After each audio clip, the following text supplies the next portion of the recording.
Hello, everyone, and welcome to another episode of the Crossover Deep Dive. Today, I'm really excited because I have not been able to bring one of the magazine team collaborators in before, but today I have Joshua Goines. Josh is on the team, and he's been with the magazine a couple years now. So welcome, Josh. Hello. Will see Josh as part of the Star competition. He's one of our judges. He has also interviewed various artists, including Sandy Patty. He's arranged music for us. He did Uswave Fonchule. He played that for Ellen Williams and John Risen. And then he also arranged a new version of O Holy Night for Emer Berry, Grace Foley, and Margaret Keys, which was very exciting to hear. So Josh, we're going to have a very special program. We're going to be improvising, doing things on the fly. But before we get to that, can I ask you about how you got started with music?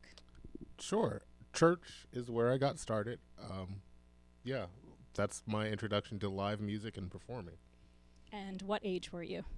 So technically, my first vocal solo, I was 2 years old. I don't think that counts much, though. When I really got involved as a singer, I was around 7. I would lead song service, and then at age 11 is when I started actually playing piano for services.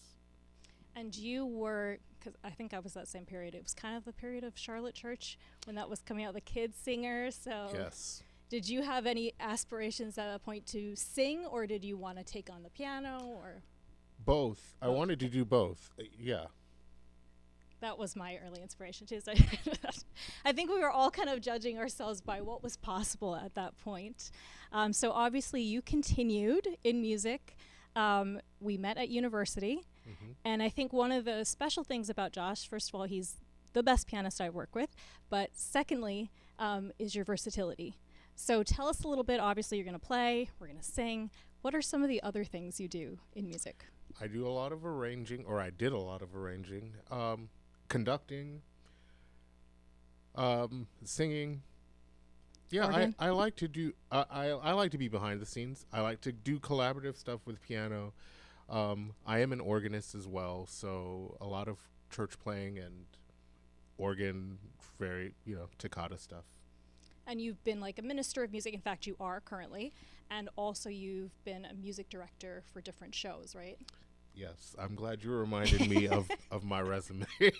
So what are some of the shows you've done recently, Josh? The last show that I did was Cabaret a couple years ago, but I've done many. My Fair Lady is one of my favorites. I love that one too. Lin-Manuel Miranda's In the Heights was very exciting. I've done Chicago. I've done a few shows. So you've been able to, speaking of crossover, really do a lot of different things, because I imagine with the choral rep, it dips into many different sounds. Is that right? Yes, yeah. And sometimes, you'll find yourself, or I'll find myself, just kind of playing something, and then a little bit of a show will sneak in. Yeah. Or sometimes it goes the other way. If I'm playing a show and they just need some kind of background music that's not written, you might find a little bit of a hymn that creeps in there. So it's you're able just all to swirling in here. Weave it all through, which is going to make what we're doing today really fun. But before we get to that, just last question. How about composition? Have you done any original music? I did some in college and some just after college. I want to get back into it more. There's only so many hours in a day. Yeah. But I do. I love writing for the voice. I do not like writing for the keyboard, even though that's my main instrument. But yeah. All right. So now I can reveal what we're doing today. So especially in regards to the Star competition, but we always talk about, crossover treatment. We've made this song crossover. So what does that really mean? We're going to break it down a little today using a very famous classical piece. So the piece is Ave Maria by Bach and Gounod. And how did this piece start out? Was it originally a vocal piece? Or? No, this is originally Prelude number 1, actually, in the Well-Tempered Clavier. Bach wrote preludes in every key. And this is the first one. It was a piano solo in key of C major, and it accompanied a fugue afterwards. But Gounod took the prelude and added text, and it became an Ave Maria. So do you mind just giving us a few bars of what it was like as the piano? Sure. And if you have perfect pitch, we are not in the key of C, but that's okay.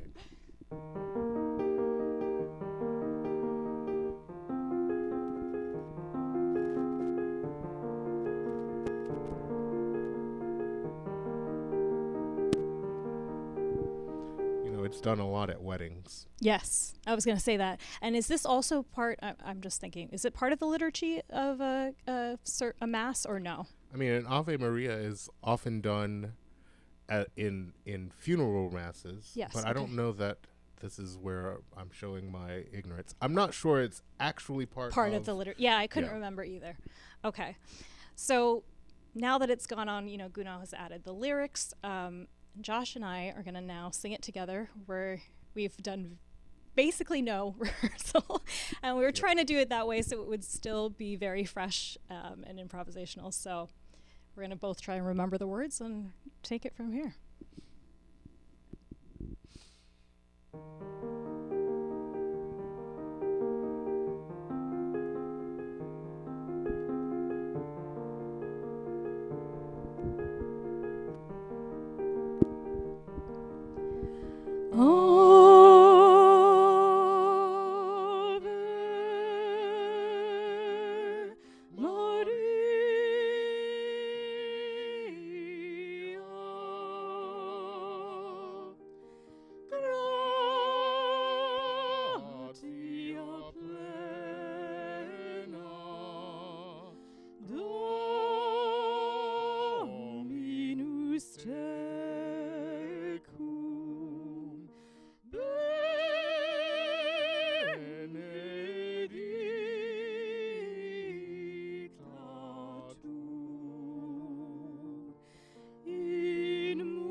All right, so that's the traditional way it would be sung for special music or wedding or mass.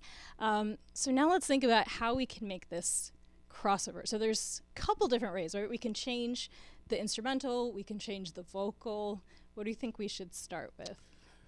So this song, it's very pattern.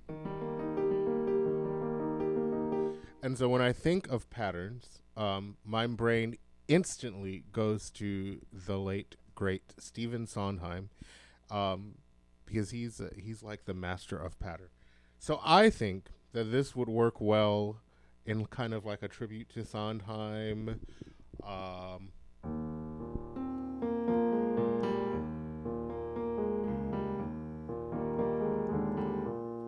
Kind of patter background with some more relaxed vocals that's not so classical, but still, crossover. I mean, that's why we're here. It's a crossover. It's a classical voice that knows how to play both sides of the vocal field. So let's try just maybe like a couple bars of it together. yes, can we transpose it though? Transpose it. Let's go down. That key over there can do it as if we don't want to do it manually. Well, we're gonna. Because if I stay in this key, it's gonna be very classical still. If we just do the first little, that should be good, right? Yeah. Okay, let's see if I can come in on time. I'll try and follow your lead. I mean, we're just, here we go. Let's do it.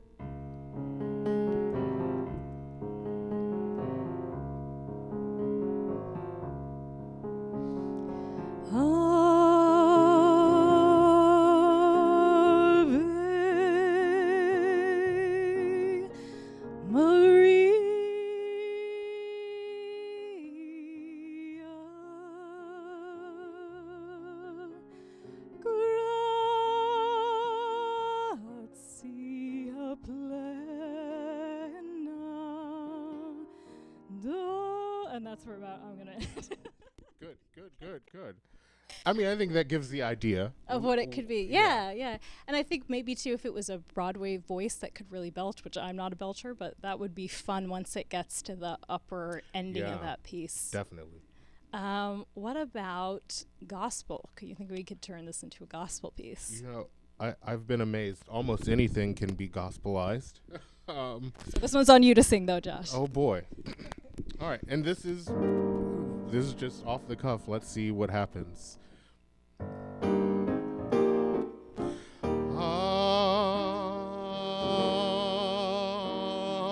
Ave Maria.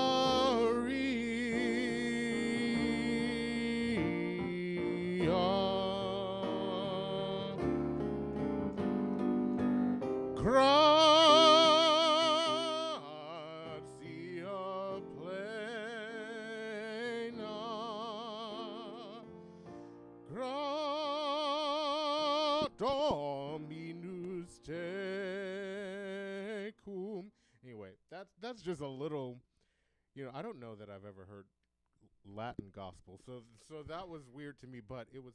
I would actually like to hear that done. I'm trying to think of the people who have recorded it, and I think obviously Celine Dion did the Schubert version.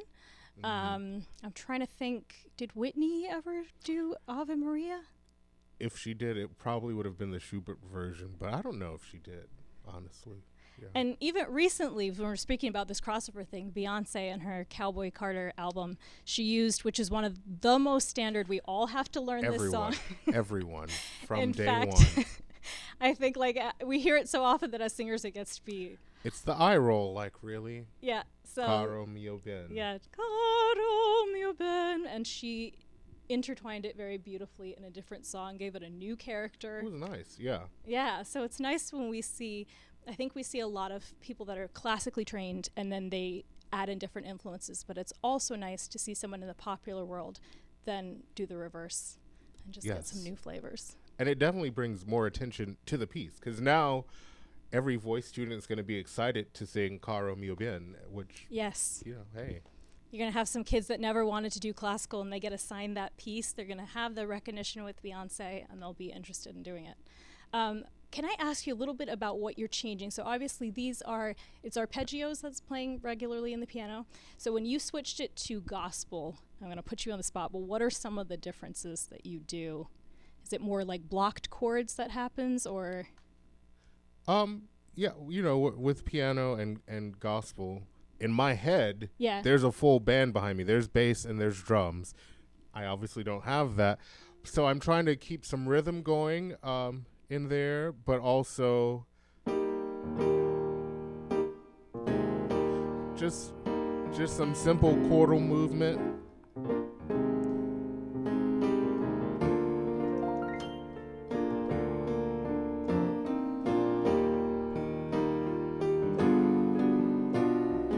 Different chords too. Is it some different minor chords, or I tossed in some more gospel transitions, I guess, and some lead-ins. I think if you're going to do a proper gospel song, you always have to have a little bit of a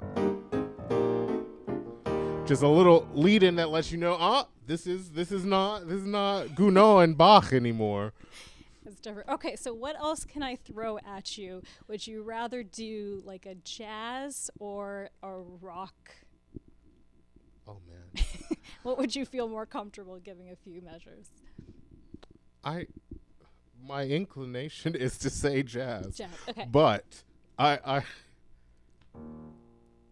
think rock would be easier to do right now. Okay. On the spot. And rock, just swung the piano? Is that what's... Well, that depends on the type of rock. It could be like a kind of like a Rocky Horror show type of rock.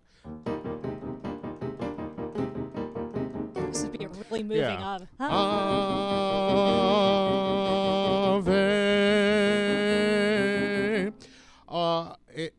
It could be more of a doo-wop.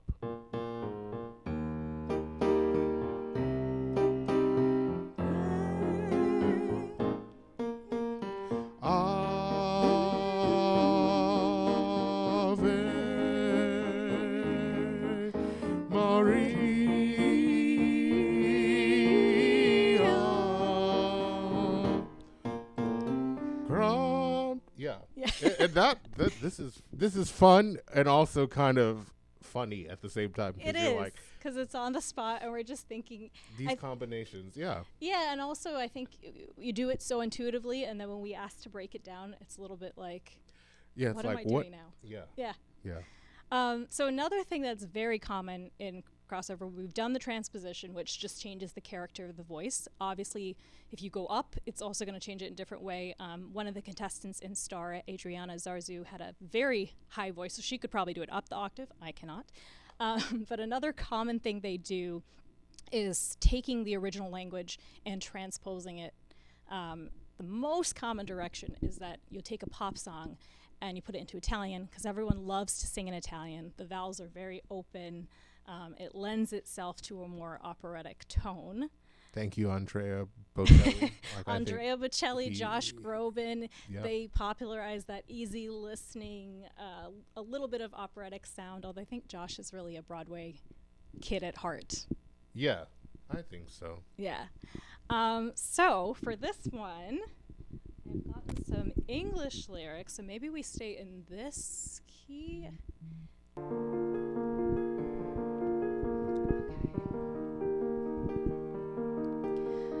Ooh, it's actually still too high. Let's go down a little bit more for where I want it to be. Oh yeah, I pushed it back up. Sorry. Okay, no, you're fine. That was. I just felt the classical wanting to come in. So. Okay. Oh.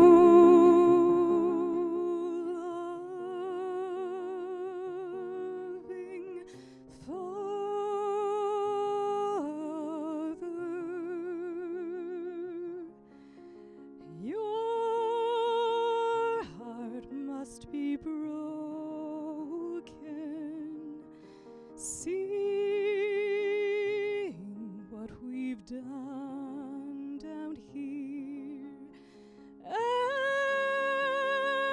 the hurt we've caused in your dear name. You told us love each other, but now there's walls between. When will we remember that they're your children too? We need your kindness.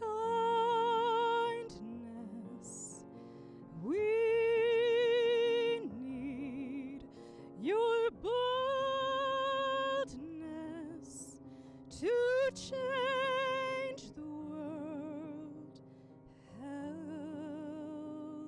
Help us use the gifts we have to help those who need it most. So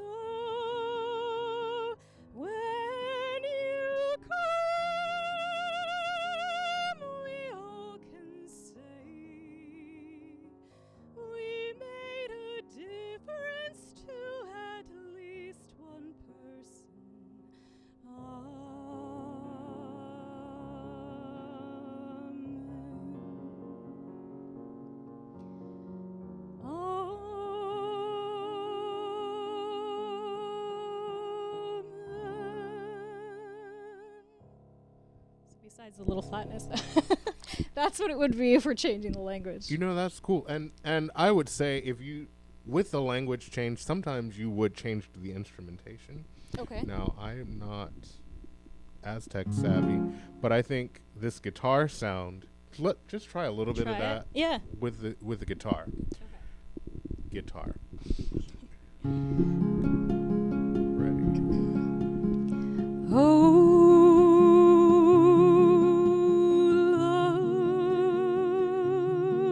loving Father.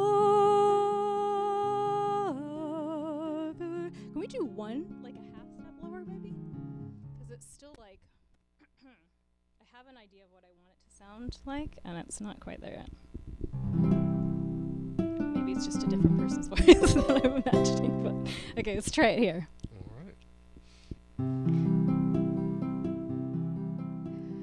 Oh,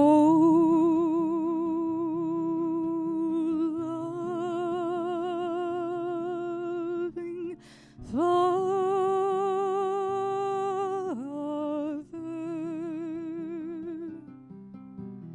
your heart must be broken, seeing what we've done down here, and the hurt we've caused in your dear name. Yeah, I like the guitar actually. Yeah. And I started going off book and just kind of imagining, or not imagining, just More of the more well, it is arpeggiated already, but when you're thinking of a guitar, how are you kind of changing that up? Right. Yeah. And not to do classical, because classical guitar would play this exactly how it is, but someone who's more of a folksy player may have more different ideas with this. Yeah. So those are the most common ideas that come to my mind. We could also do, could put it in a medley with a different song. We've talked about this, but we think the latter half wouldn't work, right? But the idea was maybe if we tried two Ave Marias together. So there's another famous Ave Maria by Schubert. So which one do you think we would keep as the basis on the piano? Would that be the Bach or the Schubert? Well, I don't know. This is we're on the spot here, but let's try the Bach. Okay.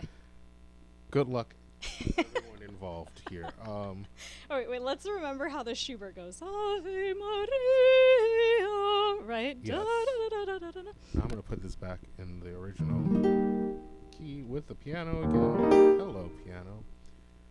All right. Let's see if I can actually get my music. And So you're gonna sing the Schubert, yes? I will try.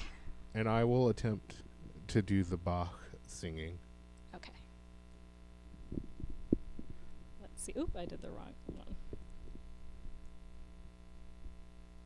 Where did all my songs go? We'll see how this really works. This is a real session, by the way. This is what happens. Sometimes you get together and you're like, I've had this idea. Oh, really? What's the idea? And we try it, and so you're getting it unedited. Hopefully in tune. I know I haven't been. We're going to try from here. I'm not going to talk about tuning because myself, yeah. All right, ready? Okay. Just tell me when you want me to start. Well, let's try it together.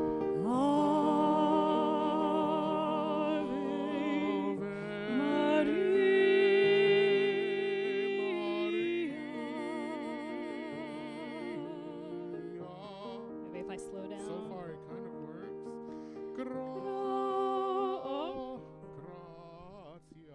Okay.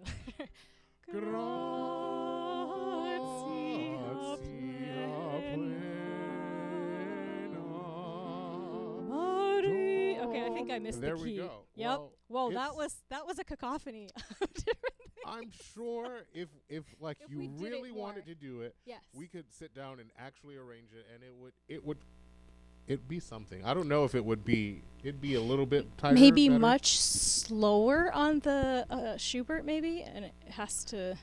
Yeah, there needs to be some ebb and flow, and sometimes the Schubert needs to be more prevalent, and then the Bach takes over.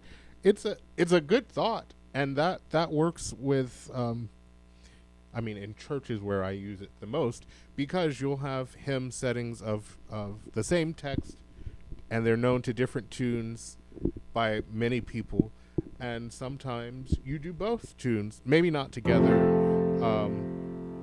There's the hymn that comes to mind instantly is "All Hail the Power of Jesus' Name."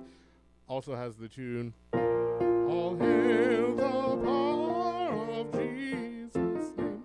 I don't know that I've heard them simultaneously, but I've heard them in the same arrangement where you'll switch one verse to the next. So it does happen. Do you know "Just as I Am" by memory? Sure. Let's see, because that one does have a second. Oh, a second tune? Yeah. Crystal and I used to do that, so we could try and do that one. Let's see. What's a good key? Oh, do I know the words by memory? Should we try and find it first?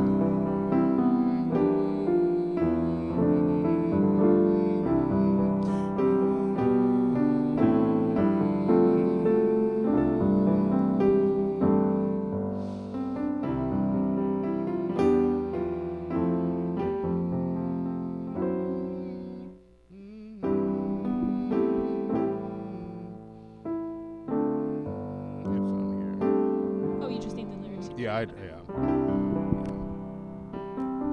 we're gonna try this? Yeah, let's try it. Okay.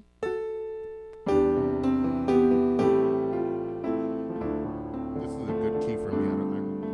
Let's see. Just as I am without one plea, but that thy blood was shed for me, and that thou bidst me come to thee, O Lamb of God, I come.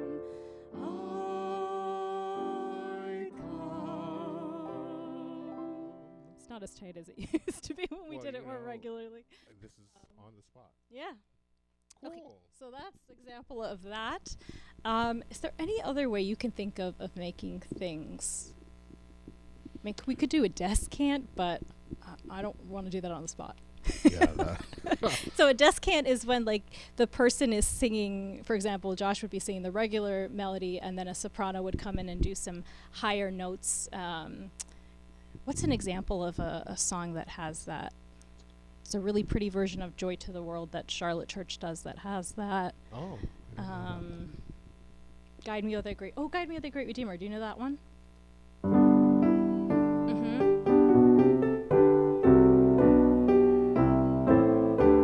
Again, words would be challenging for me. Let's get the words. I think the same site should be able to help us.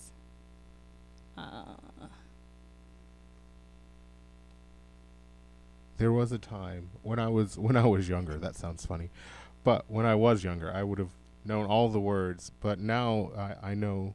You give me the tune, and I'll play it. Knowing the words is a little bit more challenging. Let's see if you can click it. Okay, can we do the last verse? And again, I'll see if I can remember.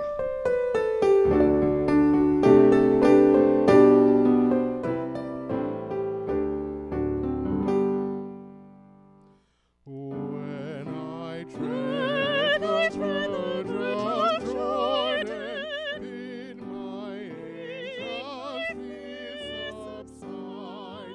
Death of death and hell's destruction, land me safe on Canaan's side. Songs of praises, I will ever give to thee. I will ever sing to thee. When I was little and higher, I would go up, but that's not happening. Yeah, that's not happening today. Okay, so we hope you enjoyed that glimpse into some of the ways you can make different songs crossover. And obviously, any of these ideas, I think if we developed them further, it could lead to something interesting. So if anyone has been inspired, please tag us. If you do it, please. we'd love to hear what you're doing. Should we end? Maybe we can try doing the Ave Maria we started with. And let's see if at any point we feel inspired to do harmonies. Okay. And that's how we'll leave it. Because also that could be another thing, is changing voices, right? So if it's typically a male song, a female could sing it. Us in Dorma happens a lot. Sarah Brightman, Deanna Durbin. Yes. And you could turn something into a duet, different things. So yeah, let's try. Yeah, there's no such thing as a prescribed, it has to be this way. Yeah. I actually just did a miscast cabaret recently where, gender roles were swapped, voice parts were swapped. We had adults singing kid stuff, kids singing adult roles, and it was fun. And it does remind you that music should be fun. It's communicative. It's fun. It's a thing that's social that we get together and do. And so, yeah, you want to try this as a, let's try it. I'll see where I feel like harmony coming in. Because the weird thing is, so my sister and I sing together. She has the higher voice, but I would normally hear the higher harmony and then try to get her to do it afterwards.